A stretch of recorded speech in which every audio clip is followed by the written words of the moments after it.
지혜는 아는 것입니다. 무엇을 아는 것입니까? 선과 악을 아는 것이죠. 어떤 것이 어려운 것인지, 어떤 것이 그런 것인지, 잘된 것과 나쁜 것, 참과 진리, 참과 거짓, 이것을 아는 것입니다. 성경은 말하기를 여호와를 경외하는 것이 지식의 근본이라고 하고 또 지혜라고 하는 것입니다. 사실 우리가 언제 이 지혜 가운데 있느냐? 하나님을 아는 것, 그죠? 하나님의 살아계신 것, 또 하나님이 나와 함께 하신다는 사실, 하나님이 우리의 인생길 가운데 선하게 인도하신다는 사실을 깨닫고 아는 것이 지혜인 것입니다.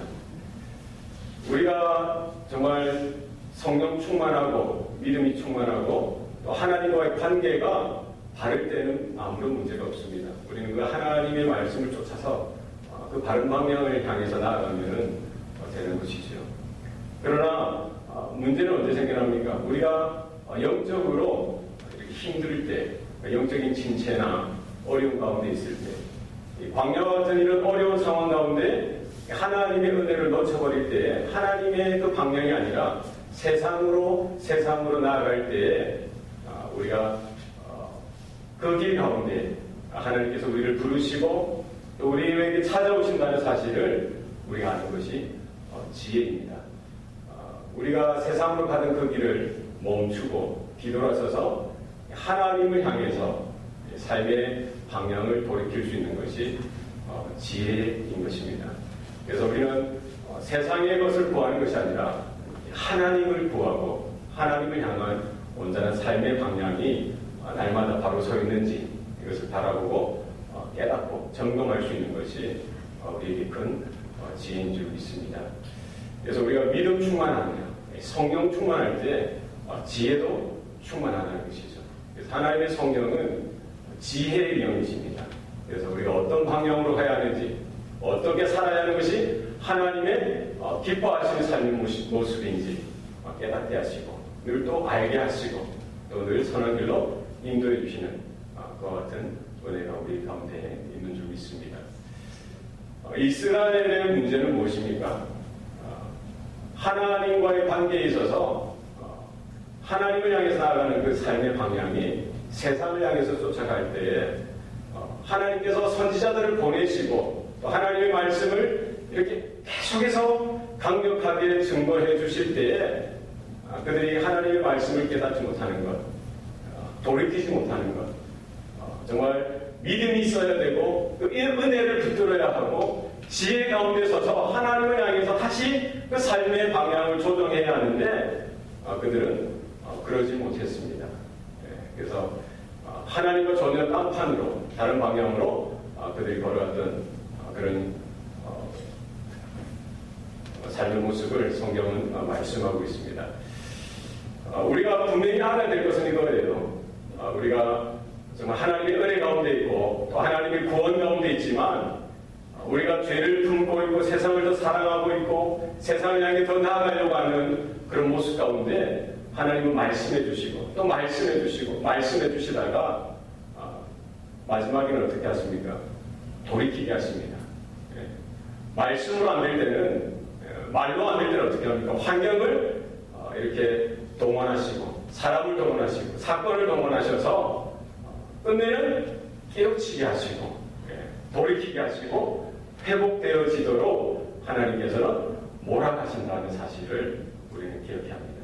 그래서 우리가 신앙의 삶 가운데 우리 하나님 기뻐하시는 삶 가운데 있다가 하나님과의 거리가 멀어지고 세상에 더 즐거움을 찾을 때에 우리의 자아식 가운데는 어떤 마음이 있습니까? 이러다가 혼나지, 이러다가 한 대 터지지, 한 대 맞지.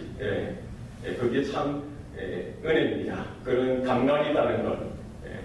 이런 정말 내가 이렇게 살아서는 안 되는데, 내가 이렇게 해서 안 되는데, 이렇게 마음에 이런 뭔가가 있다는 것, 은혜입니다. 얼마나 큰 하나님의 깨달음이요, 은혜, 지혜입니까? 그때 돌이키는 은혜가 저와 여러분 가운데 있기를 바랍니다. 이스라엘이 가나안 땅에 정착하고 나서 그들은 가나안의 풍요와 번성에 흠뻑 취하고 그 거민들, 그 땅의 거민들이 살아가는 삶의 방식, 방향을 쫓아서 살아갔습니다. 여호와 하나님만을 섬기고 예배해야 될 민족, 백성이 그 땅의 사람들이 섬기는 바알신을 똑같이 섬기게 되어지고 그 생각들이나 마음이나 선택이나 결정, 이 모든 것들에 있어서 전혀 하나님 백성답지 않은 모습 가운데 섰던 것을 볼 수가 있습니다. 하나님께서 그들에게 경고하시고 말씀하시고 이제 행하셨던 것이 무엇입니까? 그들에게 베풀어 주셨던 여러 가지 물질, 복, 이런 은혜의 여러 가지 것들을 하나하나씩 거두어 가십니다. 곡식을 거두어 가시고 포도주를 거두어 가시고 기름을 거두어 가시고 또 그들이 입고 살았던 양털을 거두어 가시고 삶을 거두어 가시고 하나하나씩 거두어 가시면서 마지막에는 그들 가운데 절기를 폐하게 하시고 안식일, 월사 이런 명절들을 다 폐하게 하셔서 이제 결국 하나님 앞에 예배로 나아올 수 없도록 그 길을 막으시는 것이죠. 그리고 그들이 뿌리 내렸던 그 가나안 땅에서 그들을 쫓아내십니다. 어디로 쫓아내십니까? 오늘 본문에 보니까 거친 들로 광야로 그들을 몰아가시는 것입니다. 거기서 다시 하나님은 말씀해 주시고 깨닫도록 기회를 주시는 것입니다. 하나님의 그 은혜 하나님씩 다 거둬가시고 이 광야의 삶, 이 거친들의 이스라엘을 몰아가시는 하나님의 손길을 우리는 볼 수가 있는 것이죠. 이 광야는 어떤 것입니까? 거친들은 어떤 것입니까? 하나님만을 생각해야 되는 것입니다. 하나님의 말씀만을 기억하고 하나님을 깊이 경험할 수 있는 자리가 광야의 것이지요. 출애굽한 이스라엘 민족이 광야 40년 동안 이 종되었던 노예 근성을 다 이렇게 물을 빼면서 하나님의 백성으로 거듭나는 시간을 가진 것이 바로 광야 40년 시간들이었습니다. 그곳에서 그들은 하나님이 먹여주셔야만, 만나를 주실 때만 먹을 수 있죠. 메추라기를 주셔야만 먹을 수 있는 것입니다. 자기 힘으로, 자기 능력으로 할 수 있는 것이 아무것도 없습니다. 목이 마르면 하나님이 마시게 해주셔야만 목을 죽일 수가 있는 것입니다. 구름 기둥으로 그들을 덮으시고 하나님께서 이렇게 구름 기둥으로 이렇게 움직이실 때 그들은 그 구름 기둥을 보고 따라가는 것입니다.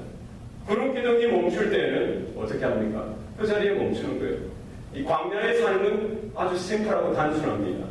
하나님을 의지할 수밖에 없고 하나님의 말씀 가운데 내 시선과 내 귀와 내 마음을 고정할 수밖에 없는 것입니다. 세상의 모든 것들은 다 끊어져 버리고 하나님께만 집중할 수 있는 시간이 바로 광야의 삶인 것입니다. 그렇게 풍요를 누리고 부요를 누렸던 이스라엘을 가나안 땅에서 하나님은 쫓아내버리시고 지금 거친들 광야로 이렇게 몰아가셨습니다. 그 길은 어디입니까?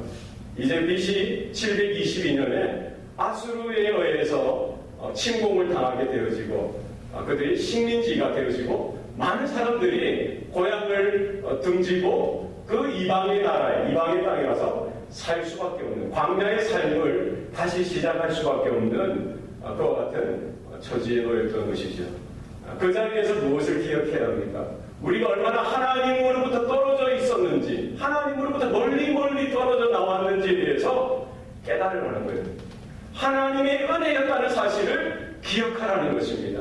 다시금 하나님의 말씀과 하나님의 언약 가운데 마음의 문을 열고 그 눈을 열고 하나님께 나아오라는 것입니다. 하나님이 공급해 주시고 하나님이 먹여주시고 하나님이 붙들어 주시고 이끌어 주시는 자리가 바로 지금까지 그들이 걸었던 자리고 바로 광야의 자리라는 것입니다. 하나님께서는 이런 환경을 통해서 이스라엘을 징계하시고 그를 끝까지 마지막까지 이렇게 몰아가시면서 그들이 회복되어지고 하나님께로 돌아오기를 원하셨던 것입니다. 마치 아버지의 마음, 어머니의 마음과 같이 해초리를 들었을 때는 어떤 마음으로 우리가 자녀들을 이렇게 징계를 합니까? 어떤 마음입니까? 이놈 자식 만약 죽으라 하면서 때리는 부모가 어떻겠습니까? 한 대 때릴 게 어떤 마음이에요? 한 대 때리면은 아야 하면서 아이고 엄마 잘못했어요, 아빠 잘못했어요, 아니 돌이키는 이 답을 기다리는 거예요. 이스라엘은 하나님의 채찍, 인생 채찍 막대기 가운데 빨리 맞고 돌이켜야 되는데 끝까지 고집을 피우다가 지금 광야의 자리로 몰리게 되어졌던 것입니다.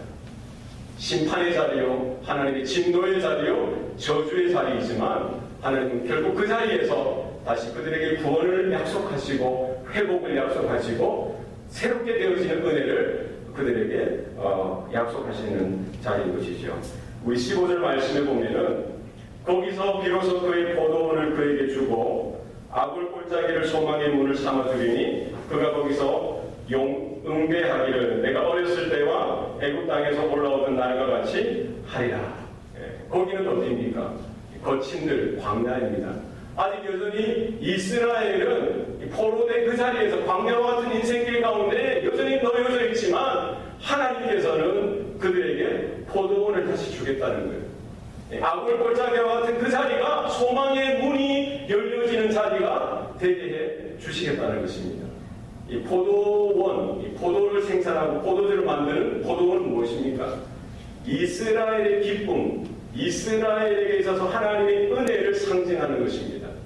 그들이 이렇게 비록 포로로 잡혀가게 되어지고 인생의 막다른 그 자리에 서 있지만 하나님께서는 언약에 신실하셔서 다시금 포도원을 그들에게 되돌려 주시겠다는 것입니다. 다시금 그들이 희락 가운데, 기쁨 가운데, 감사와 감격 가운데 하나님께 돌이킬 수 있도록 하나님께서는 은혜를 베풀어 주시겠다는 것이죠.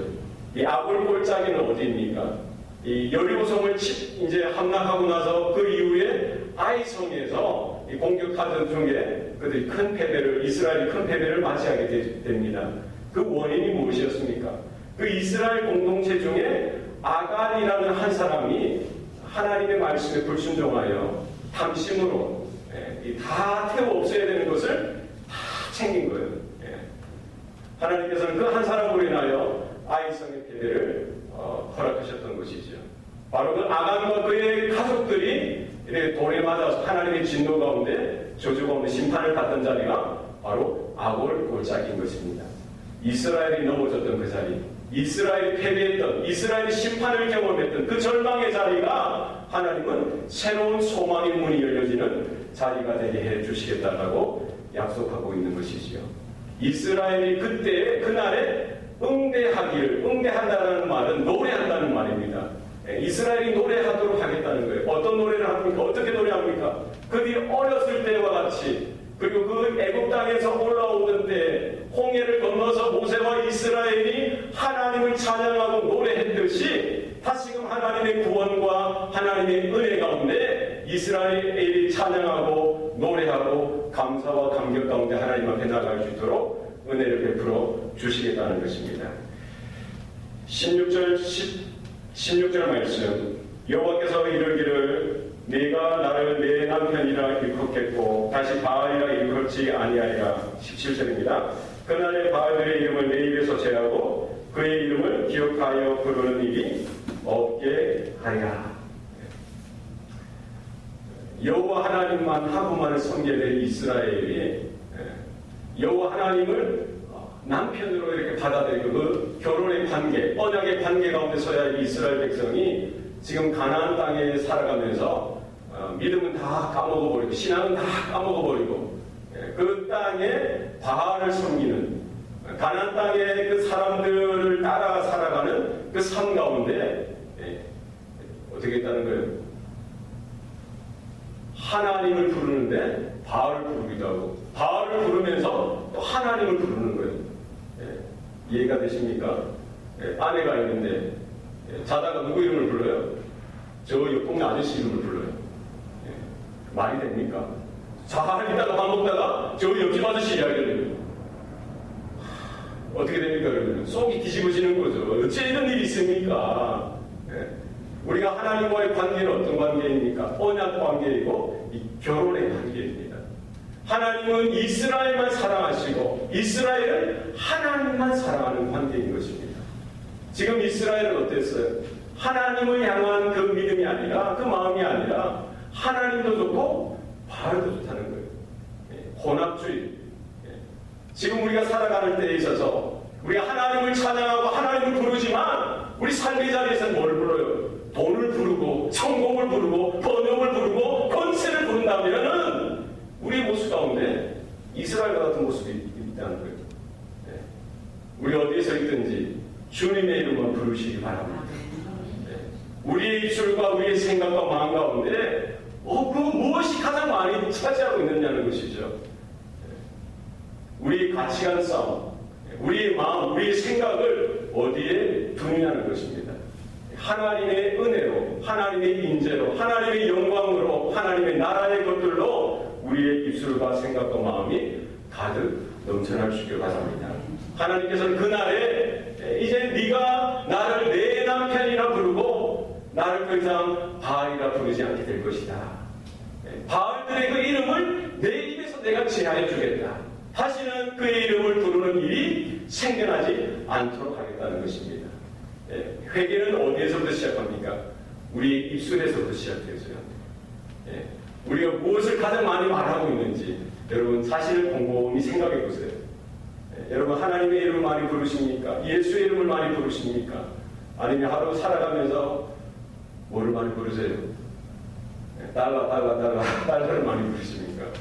아니면은 뭐를 많이 불러요? 우리 입술 가운데 주님을 향한 사랑, 주님을 향한 찬양, 주님을 향한 감사와 기쁨, 감격이 새롭게 회복되어지는 일이 나타날 수 있길 바랍니다. 18절 말씀에 그날에 내가 그들을 위하여 들짐승들과 하늘의 새와 땅의 곤충들과 더불어 언약을 맺고 또 이 땅에서 활과 칼을 꺾고 전쟁을 없이하고 그들로 평안히 눕게 하리라. 그래서 하나님의 언약은 이 하나님의 택한 백성들과의 언약일 뿐만 아니라 결국 그 언약의 관계가 모든 피조 세계 가운데까지 영향이 있더라는 거예요. 하나님께서 이스라엘과 그 언약을 회복하실 뿐만 아니라 들짐승들과 공중의 새와 땅의 곤충들 이런 피조물들과의 그 언약을 동일하게 맺겠다는 것입니다. 이 말은 무엇입니까? 아담과 하와의 죄로 인하여 그들이 죄의 영향력 가운데 들어섰을 뿐만 아니라 많은 자연 만물들, 많은 동물 세계들, 많은 식물 세계들, 모든 환경들까지도 이 죄의 영향들 가운데 빠지게 될 수밖에 없더라는 것이죠. 하나님의 구원은 우리 한 사람 한 사람께 주시겠다는 것입니다. 그래서 동물들, 우리가 보는 이 피조 세계들뿐만 아니라 하나님께서 활과 칼을 꺾으시고 전쟁이 끊어지게 하시고 온전한 평화, 샬롬이 임하도록 하시겠다는 것입니다. 언제입니까? 그날에, 여호와의 날에. 구약 성경에서 예언한 오실 메시아 예수 그리스도께서 장차 다시 오시는 그날에 이와 같은 일들이 나타나게 되는 줄 믿습니다. 그래서 하나님의 온전한 통치가, 하나님의 온전한 회복이 우리 인간 세계뿐만 아니라 모든 차원의 세상 가운데 동일하게 나타난다는 사실을 우리는 기억해야 할 것입니다. 자, 19절 말씀. 19절입니다. 내가 그에게 장가들어 영원히 거하겠고 공의와 정의와 은혜와 긍휼히 여김으로 장가들며 20절입니다. 진실함으로 그에게 장가들리니 그가 여호와를 알리라. 이제 하나님께서 이스라엘에게 너는 내 아내가 아니다, 나는 너의 남편이 아니다라고 했던 그 자리에서 그들을 광야로 몰아가시고 거친들로 몰아가시고 다시금 그들에게 회복을 허락하시고 구원을 이렇게 약속하시면서 다시금 오늘 본문 말씀 보니까 내가 뭘 한다는 거예요? 그에게 장가를 드리겠다는, 결혼을 다시 하겠다는 겁니다. 다시 너의 남편이 되어주고 너는 나의 아내가 되어지는 일이 있겠다는 것입니다. 이 일은 언제 나타납니까? 이제 이스라엘이 722년에 BC 722년에 이제 북이스라엘이 아수르에 멸망당하고 그리고 BC 586년에 남유다가 바벨론에 멸망당하면서 이제 이스라엘이라는 나라가 민족이 이제 전 세계에 흩어지게 되어지는 일이 나타나게 되었습니다. 그때로부터 이제 700년 이후에 누가 오십니까? 예수 그리스도께서 오시는 것이죠.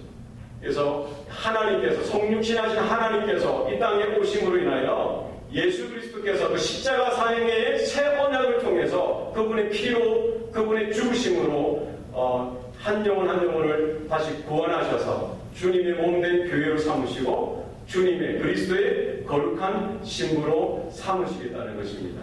그래서 이제 이 관계는 더 이상 그 누구도 해할 수 없고 흔들 수 없는 온전함으로 하나님께서 이 결혼관계를 이어가시겠다라고 말씀하시는 것이죠. 내가 그에게 장가들어 영원히 거한다는 것입니다.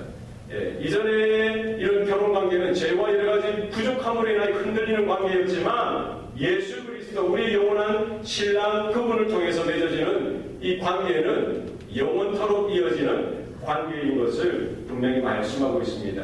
그래서 그리스도께서 신부된 그 교회를 이 신부로 받아들일 때에 무엇을 결혼 지참금으로 주겠다는 거예요? 공의와 정의와 은혜와 긍휼 그리고 진실함. 그래서 구약시대에 한 남자가 한 여자를 이렇게 아내로 맞이할 때 결혼 지참금을 주는데 엄청난 결혼 지참금을 주게 되었습니다. 이 말은 무엇입니까?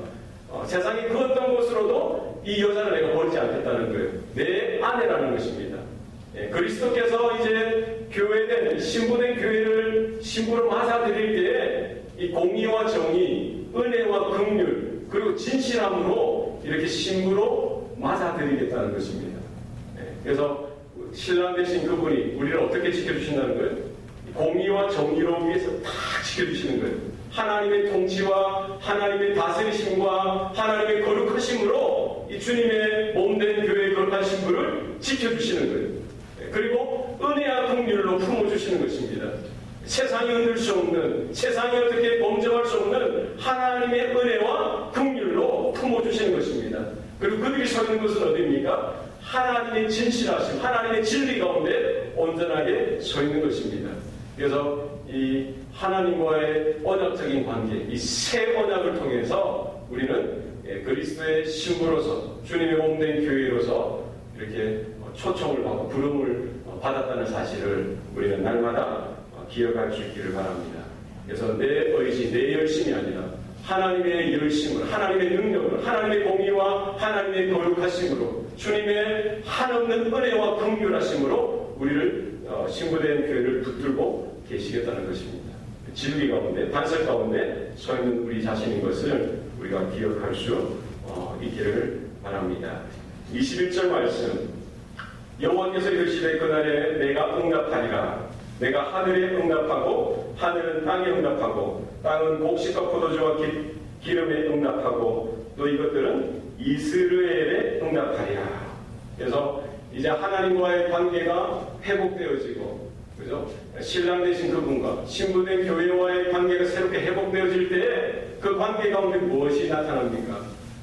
기도의 응답이 나타나는 것입니다. 그래서 하나님께서 뭘 하시겠다는 거예요? 내가 이제 응답해 주겠다는 거예요. 나는 이제 하늘에 응답하고 하늘은 땅에 응답하고 땅은 곡식과 포도주와 기름에 응답하고 이것들은 이스라엘에 응답하는 일이 나타날 것이라는 거예요.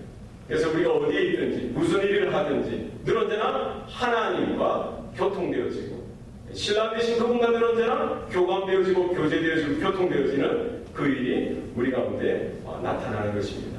그래서 우리는 언제 어디서든지 하나님을 찾고 하나님께 우리의 마음을 아뢰이고 우리의 연약함과 우리의 부족함과 우리의 갈급함을 있는 그대로 그분께 알려드릴 때에 이 땅 가운데서도 또 하늘 가운데서도 모든 만물과 모든 환경 가운데서도 하나님은 응답해 주시겠다라고 말씀하고 계시는 것입니다.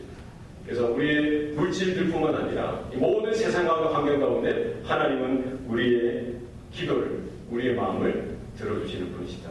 그래서 오늘 본문에 보니까 이것들은 뭐예요? 곡식과 포도주와 이 기름도 어디에 응답하는 거예요? 결국 이스라엘에 응답하는 거예요. 이스라엘의 뜻이 뭐라고 했습니까?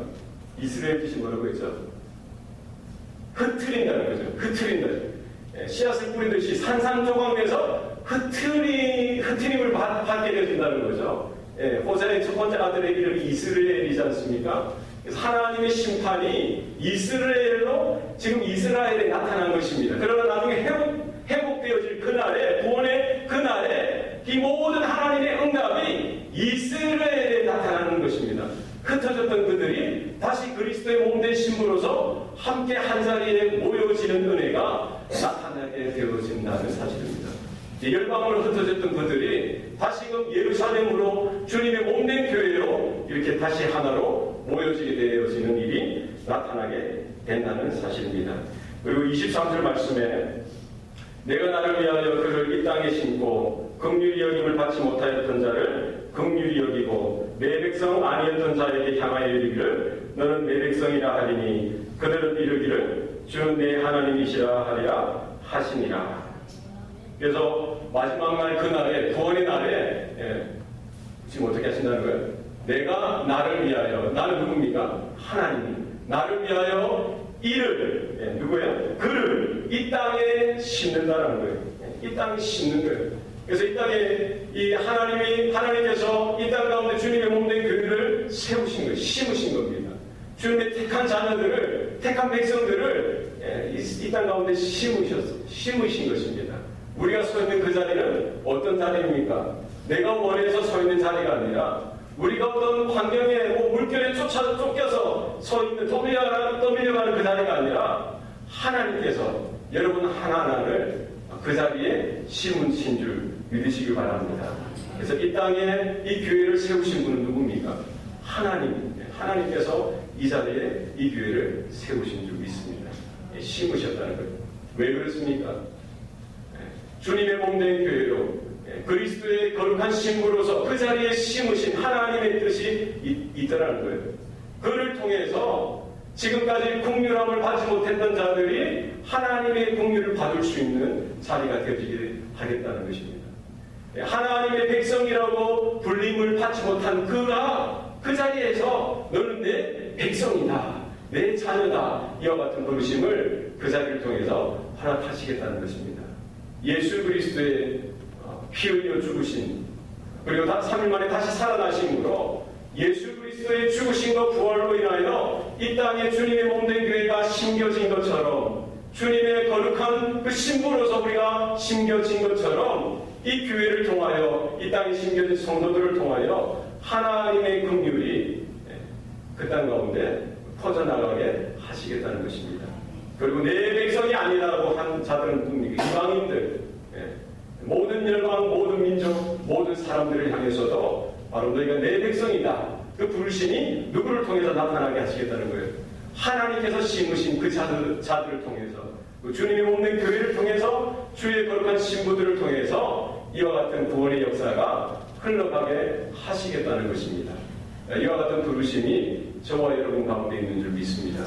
그래서 복은 무엇입니까? 복은 무엇이에요? 우리가 물질로 풍성하게 되어지는 것이 복입니까? 우리가 높은 자리에 올라가는 것이 복입니까? 복은 무엇입니까? 하나님께 더 가까이 가는 것이 복인 줄 믿습니다. 그래서 광야와 같은 인생길, 우리는 고난할 수 있고 여러 가지 고난과 역경 가운데 처해질 수 있습니다. 그러나 우리의 모든 환경을 통해서 하나님을 기억하고 하나님께로 날마다 한 걸음 더 돌이켜 나아가는 은혜가, 지혜가 우리 가운데 있기를 바랍니다. 그래서 우리를 심으신 하나님의 은혜가 있습니다. 여러분 한 사람 한 사람을 통해서, 여러분의 가정과 교회를 통해서 하나님의 긍휼이 이 땅 가운데, 열방 가운데 흘러가기를 원하시는 것이죠. 그래서 모든 열방, 모든 민족이 여러분 한 사람을 통해서, 여러분 한 가정 한 가정을 통해서, 이 교회를 통해서 하나님께로 돌아오고 하나님을 예배하는 일들이 마지막 날 나타날 수 있기를 소원합니다. 하나님의 소원이 저와 여러분의 소원이 될 수 있기를 바랍니다. 기도하시겠습니다. 살아계신 아버지 하나님, 광야와 같은 인생길 가운데 우리 하나님을 더 깊이 경험하게 하여 주시고 하나님만을 바라볼 수 있는 시간 되게 도와주시옵소서. 세상의 모든 것들이 끊어질 때 하나님을 향하여, 하늘을 향하여 기도의 문이 활짝 열려지게 도와주셔서 하나님께서 너는 내 딸이고 내 아들이라는 사실, 너는 내 아내라는 사실, 이 말씀 가운데 우리가 귀를 기울이게 도와주시옵소서. 이제 세상이나 성공이나 번영이나 번창을 쫓아가는 인생이 아니라 하나님의 나라를 구하고 하나님의 그 임재, 하나님의 영광을 구하는 백성들 삼아 주시옵소서. 이 자리에 심으신 하나님의 뜻을 깨닫게 하시고 우리의 삶, 우리의 헌신을 순종을 통하여 하나님의 긍휼이 흘러가게 하시고 하나님의 구원이 땅끝까지 그 열방과 민족까지 흘러갈 수 있는 은혜가 있게 도와주시옵소서. 모든 것 감사드리고 예수님 이름으로 기도합니다. 아멘.